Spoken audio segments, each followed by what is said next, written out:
Major 2021 Economics, Paper 2.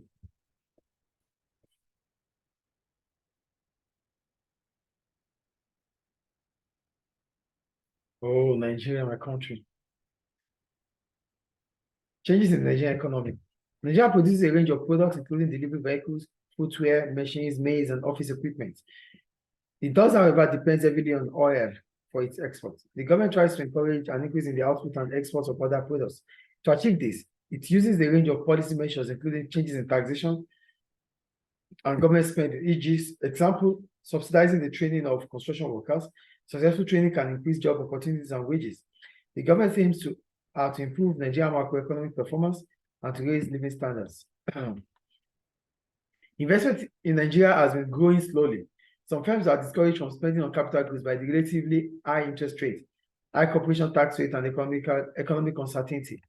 Nigeria's population is increasing rapidly. The birth rate is high and the death rate is falling, but it has net emigration.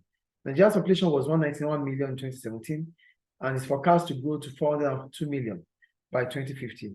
An increase in its population size will create both challenges and opportunities.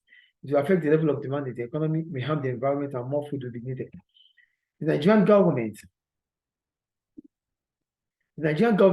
increased the tariff on imported rice in 2016 to encourage an increase in its own rice production. Nigeria is Africa's largest producer of rice, but also its largest importer. In 2018, Nigeria imported almost 50% of the rice it consumed. Nigerian farmers produce less rice for every unit of land used than Asian farmers, and Nigerian farmers have high cost of production. The first question says, calculate the value of Nigeria's export of goods in 2017. For export of goods is, the formula for export of goods will be balance of trade in goods plus import of goods. So the balance of trade in goods is 10.4 billion, and the import of goods is 32.7 billion. So the total will be 43.1 billion. That's exporting goods. So that means Nigeria exports goods worth of 43.1 billion and imported goods worth of 32.1 billion. That is trade deficit. I think that is clear. Yes. So go to question 2. Identify 2 examples of capital goods. When you talk about capital goods, these are goods that can be used to create other goods. Example is equipment, office equipment, or delivery vehicle used in the case study. I think that is clear. So machinery. Yeah, machinery, yes. The third question, C. Explain whether Nigeria had a budget deficit or budget surplus in 2017. Nigeria had a budget deficit. How do we know it's a budget? Not trade deficit here now, a budget deficit. For budget deficit, we're talking about the expenditure and income, government revenue. So if government revenue is less than government expenditure, then there's budget deficit. So let's check. The government spending is 19.5 billion and government revenue on true tax is 12.9 billion. So government is having negative 6.6 billion. That's a deficit budget. I think that is clear. Yeah. So go to question D.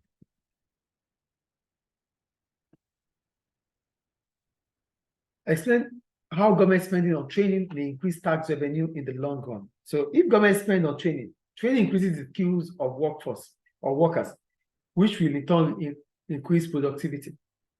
So as productivity increases, firms might increase. As productivity increases, as productivity increases, income might increase. Which what? How will income increase? Income will increase because firms will be making more revenue, and that might make them to increase wages of workers. So income will increase. As income increases, income tax will increase. Do you get the point there? So the third point I make is about there's 2 points, right? 2 points. Yeah. Oh, okay. That was the 2 points. And also I talked about higher wages. Training would encourage workers to get higher wages, and higher wages may increase spending, which might also increase indirect taxes. Yes. So I'm just giving the third point here. Do you get it? Yes. All right. So we go to question E. They say, analyze how living standards in Nigeria compare with living standards in Ethiopia in 2017. So Nigeria has a higher GDP per head, which means Nigerians may have enjoyed more goods and services. Nigeria has a higher GDP per head, which means the GDP, an increase in GDP would be as a result of output in the economy. So that means Nigeria is having better, more benefits through production than Ethiopia. That's the first point. The second point I talked about is that Nigeria has a lower life expectancy than Ethiopia, based on the case study. Yeah, see, Ethiopia has 63, Nigeria has 59. So if Ethiopia has a high life expectancy than Nigeria, it means Nigeria is having poorer healthcare. And it's been said even in the case study. So that's the second point. The third point I make about Nigeria is that Nigeria has a higher average number of years spent in school than Ethiopia. So this means that the workforce of Nigeria are more educated than the workforce of Ethiopia. And this could also reflect in the output of Nigeria. Is it clear? Yeah. So that's about the F. That's E, right? Now, F.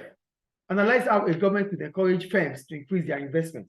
So government could encourage firms to increase their investment, one, through lowering of corporate tax or cutting corporate tax. If corporate tax is cut, this increases profit for firms. As a result, they might be able to invest more on expansion or production. Is it clear? Yes. The second point I make is by providing subsidies.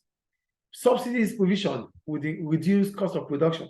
As cost of production reduces, new firms might even want to step into set up into the country or encouraging multinationals to come in. Yes. And the third point I make is about reducing interest rates.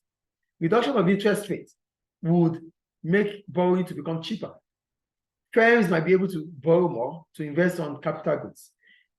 Consumers might be able to borrow more to spend on consumption. So either ways, revenue would increase for firms.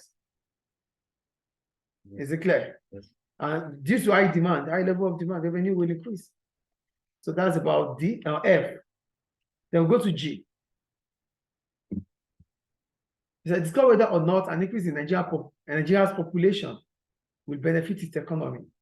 I said an increase in the population might not benefit the Nigerian economy based on the following reasons. One, dependency ratio might increase due to birth rate rising. The birth rate is increasing in Nigeria. And if birth rate is increasing, it means dependency ratio will increase. We're going to have more children. More dependency ratio, that means a lot of people will depend. The number of dependents will increase. Oh, yeah. The number of those that are working. One, people will have to fall back to start taking care of the children or to start taking care of the old ones. Do you get the first point here? So this, okay, I said dependency ratio might increase due to birth rate increasing. So this means more resources might be devoted into children care than economic usage. So now we will be thinking about how to increase economic goods, how to increase productivity, how to increase output. We'll be thinking about how to ensure that the children that have been, the children that are born are they are able to sustain. Or government might spend on children. Government will spend more on consumption than capital goods. Children benefits. Well, spend more on children benefits. So it's not beneficial. The third point I make is that there might be environmental pressure. Overcrowding, pollution. Yes, increasing pollution. Yeah. So that's another point. And the last one I make is that if output such as food cannot be, the problem is that as soon as look at what the last case study, the last point there, they said when they talked about food. No, not there.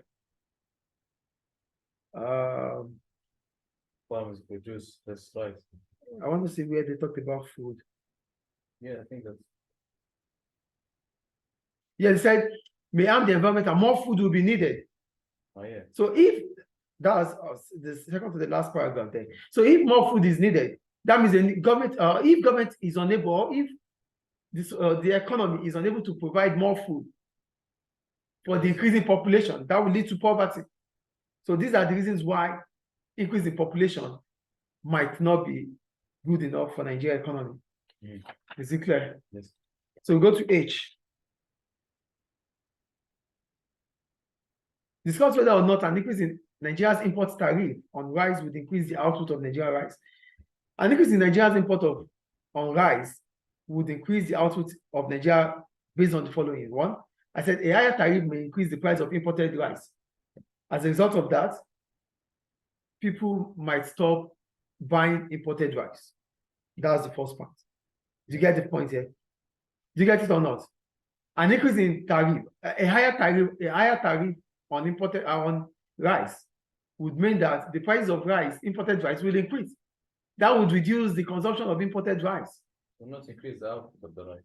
It would reduce the consumption of imported rice. Yes. And as soon as the consumption of imported rice falls, consumers will fall back to buying domestic rice. So buying domestic rice will increase revenue for domestic farmers or firms that produces rice in Nigeria. So there will be more firms. Do you get the point there? So yeah, I said Nigerians may resort to buying domestic produced rice. This might allow Nigerian farmers to produce more rice as revenue would have increased. The third point is that tariff will increase government revenue, and that could be spent through supply side policy on rice farmers in Nigeria to increase their productivity. Or invest in healthcare. Yeah, but let's talk about rice. Oh yeah. Because they said farmers in Nigeria are suffering for high cost of production. So if tariff is increasing on importation of rice, that means government revenue would increase through tariffs. And as government revenue increases through tariffs, government can use supply side policy or fiscal policy subsidy to encourage farmers so that their cost of production would fall. That would make them to produce more rice. It's the policy. How is it? Subsidy. Yeah, subsidy. Yeah, it is government spending. Oh yeah. Supply side policy is about education and training, technological advancement. Yes. Is it clear? So that's all about question 1. Right? Yes. Okay. Hold on, please. Let me just do it immediately. Wow, 10 minutes.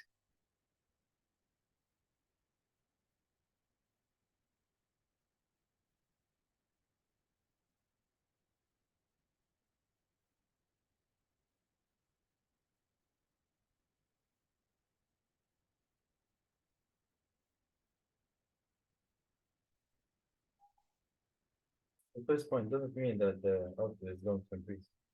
Which one? You said the higher tariff may increase the price of imported rice, which means that the demand for imported rice might reduce. Yes. Demand will reduce for the imported rice, but doesn't mean that the income of the output will be high. How will output increase when we continue to buy? You won't produce here. But that's linked with this. Yeah, that's the continuation, don't you see? No, doesn't mean that this is a legitimate point. Without this point, you can't do this point. It's like linked. Yeah. It's not the same point. It's not. How can it be the same point? Because tariffs. What does tariffs bring about? It brings about if tariff is an tariff. Import, it's taxes on imports. Yes. For you to increase output in Nigeria, what is the first thing you have to do? You have to stop outputs. You have to stop those that are coming from outside the country. Yes. So the first point is that with high importation of high tariffs, it discourages consumption. But Nigeria population eats a lot of rice. So if rice is not coming from abroad, what will happen there? It will increase, yeah. Right.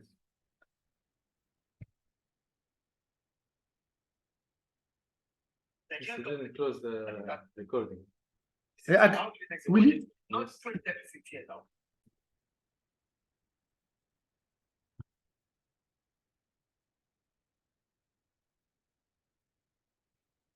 Question 2. Each question is, okay, there is an area of rubbish 3 times the size of France floating in the Pacific Ocean called the Great Pacific Garbage Patch.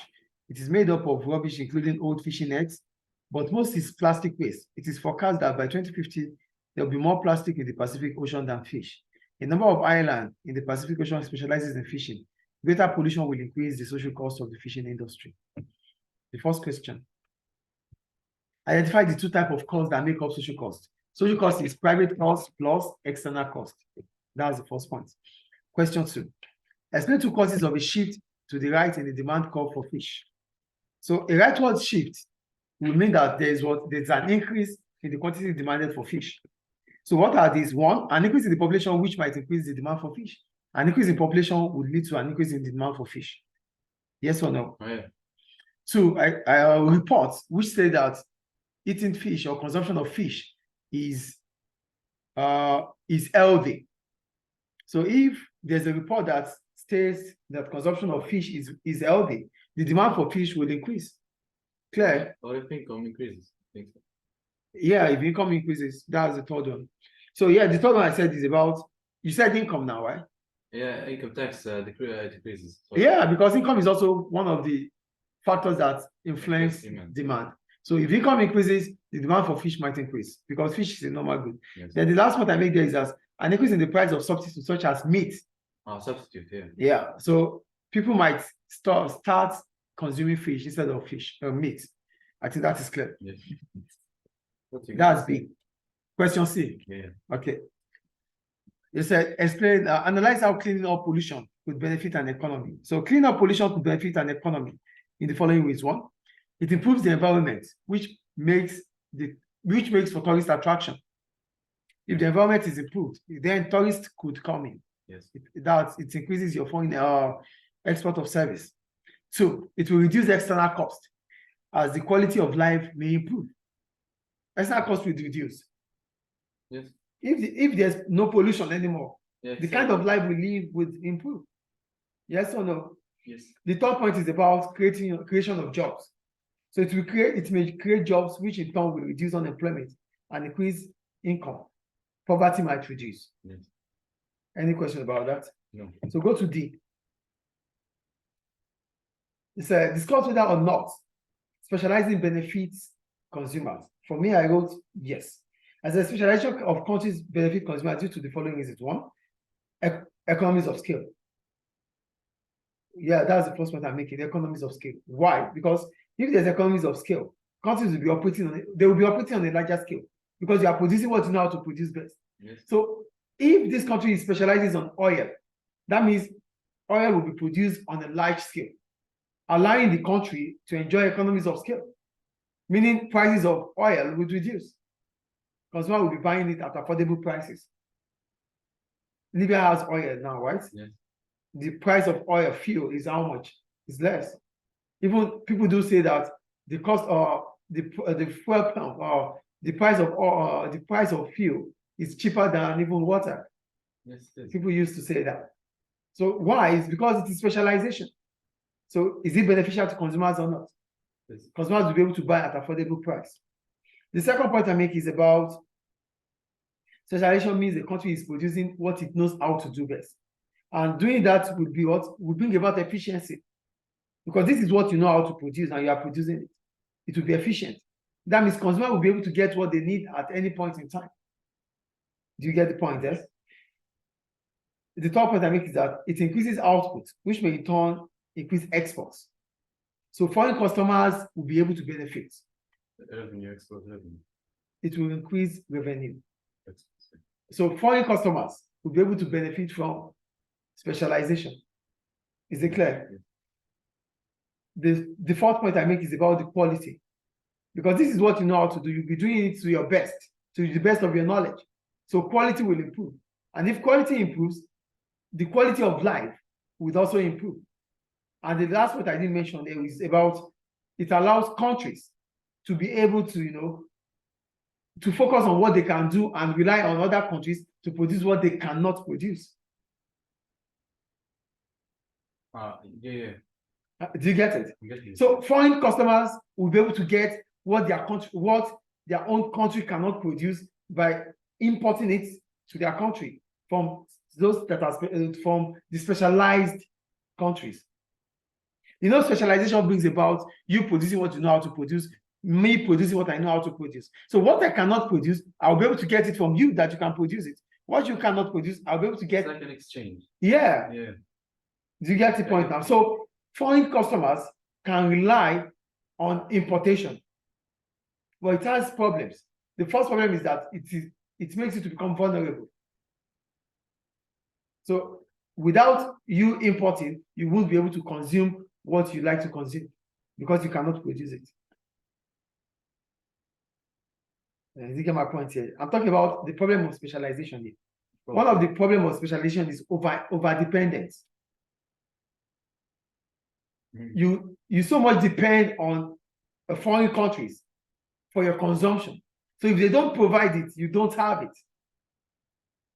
It could also increase the price of importation. Do you get it? Yeah. That's what I'm saying. I'm talking about problems that over specialization could cause. Any question about that? Yeah. So that's all about question 2. Imagine question two. Yeah. Question 3. Yeah. In 2018, the US had its lowest unemployment rate for 18 years. Cyclical unemployment was very low. So was the rate of inflation. The US also experienced a rise in labor productivity. However, it did not do so well in reducing poverty. In 2018, approximately 12% of Americans were living in poverty. Whoa. Define cyclical unemployment. When we talk about cyclical unemployment, cyclical unemployment is an unemployment that arises or occurs as a result of a fall in aggregate demand. As soon as aggregate demand falls, that means consumption in the economy has fallen. Firms will not be making revenue. They have to dispose or they have to disengage workers. So it's cyclical. Money is not coming in, money is not going to go out. Yes. So this is what we call cyclical unemployment. I think that is clear. Yes. B. Explain 2 ways a firm could increase the productivity of its workers. I said a firm could increase the productivity of workers in the following way. 1, introduction of division of labor. Introduce division of labor. So when you introduce division of labor, it means each worker or each employee will be doing what he knows how to do best. So it could bring out specialization in each employee because you've divided what is division of labor? The breaking down of production process into different stages, and each stage can be performed by different people. That's what division of labor means. It means that each individual might be able to concentrate on one aspect of production. And when you continuously do that aspect well, or that function well, you become an expert there. So doing this might motivate workers because you are doing what you know how to do best. Do you get it or not? Division of labor means we are breaking down production process into different stages, which each stage can be performed by a different person. Oh, the math teacher will be teaching math, the English teacher will be teaching English, the business will be teaching business, the geography will be teaching geography. We've divided the jobs. So he continues to teach math. She continues to teach geography. She becomes an expert in geography, yes or no? That brings out the best in her. That brings out the best in him. As a result of that, he starts doing what he knows how to do best. He will be motivated. Unlike giving him what he cannot do or what he doesn't know how to do. So when you divide job based on the strength of each employee, it could bring out the best in them. Productivity will increase. That's the first point. Is it clear? Yes. The second point is about investing in capital goods. When you invest in capital goods, it means that workers will be able to use equipment. It won't just be like physicality every time. So they will be able to use equipment, which increases their productivity. Clear? Yes. The third point is about raising their wages. If wages are increased, like bonuses, like commission, it motivates workers. Is it clear? Yes. So we go to C. Analyze the advantage of a low rate of inflation. A low rate of inflation implies that prices are still rising, but not at a higher rate. That's the first point. Prices are still rising, but not at a higher rate. Stable. Not stable. Not at a higher rate. Price is still increasing. When we talk about disinflation, that means a fall in inflation rate. That is what we're talking about. But here is low inflation rate. It's not disinflation. If it was disinflation, it means inflation rate is becoming less. But here they're saying low rate of inflation. There's still inflation. Do you get the difference here now? So the second point I make is about low rate inflation may increase profits. If it is demand pull inflation, profit will increase because it means that firms will be able to still charge higher price. Get my point here. Low rate inflation would bring about profit for firms. How? If it is demand pull inflation. Demand pull inflation means that firms will be consumers there's increase in the demand for consumers. So because there's a high rate of there's an increase in the rate of inflation, this will make them to make more profit. And if they make more profit, what happens? Their revenue will increase. They might be able to invest in expansion, which leads to increase in employment. Because if they want to expand, that could also increase employment opportunity.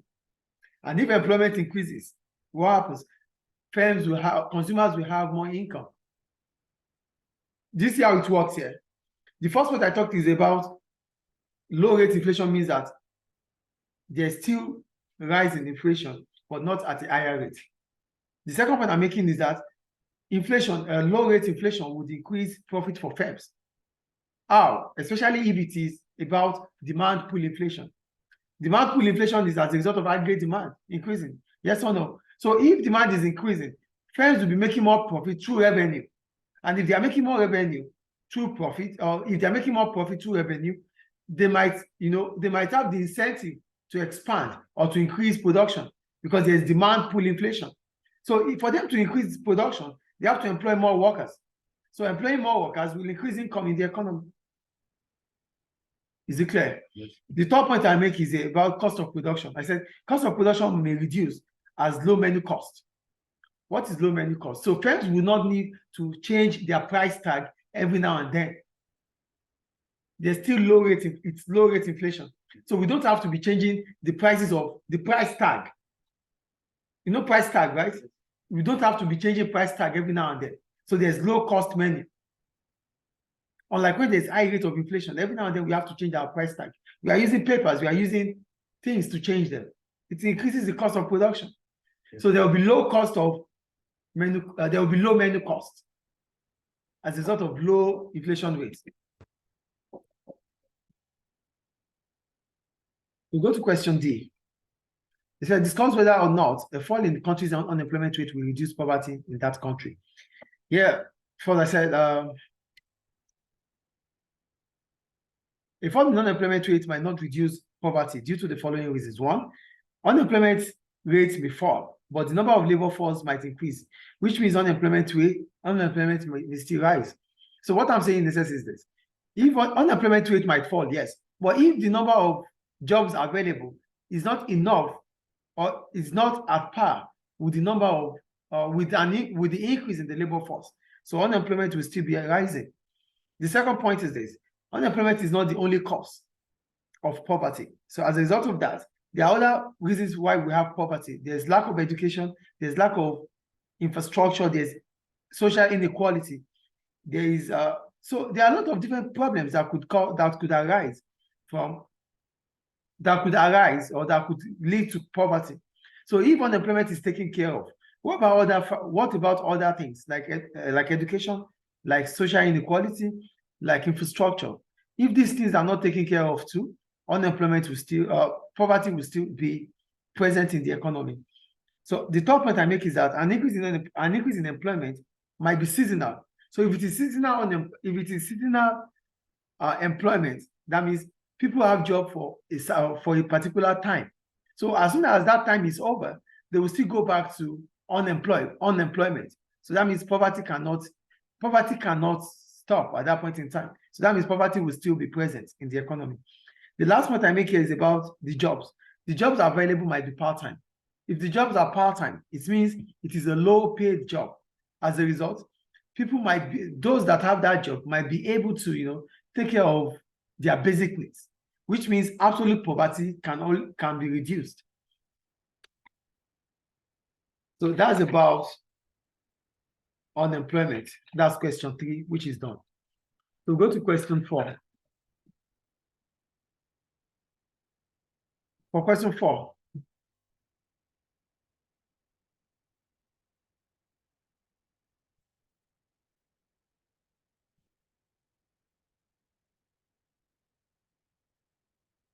The Canadian government has introduced a number of policy measures designed to encourage more women to enter the labor force. Canada's labor force has reduced as its population has aged.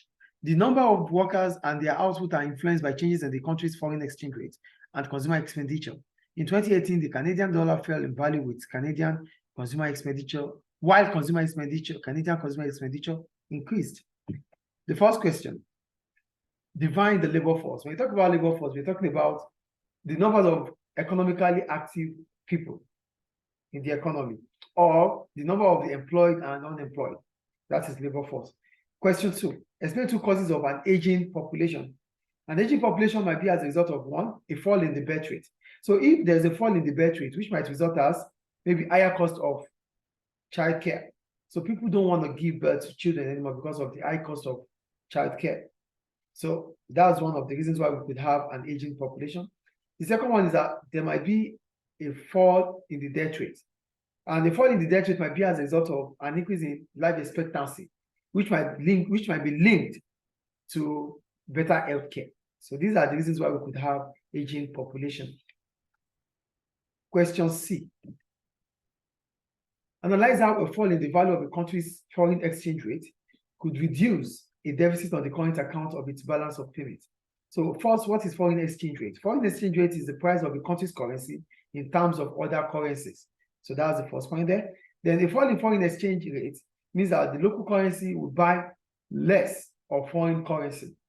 So if the local currency buy less of foreign currencies, what does that imply? It means that means the country might be internationally competitive, as foreign customers might be able to buy more from such countries. So I wrote here, a fall in foreign exchange rate will reduce the price of exports, which allows the country to be internationally competitive. So money will flow into the economy. And as a result of that, the balance of payment deficits of, for example, Canada might reduce. So that's question C. Then we go to D. Discuss whether or not an economy will benefit from an increase in consumer expenditure. We're talking about consumer expenditure here. We're talking about increase in total demand or total aggregate demand in the economy.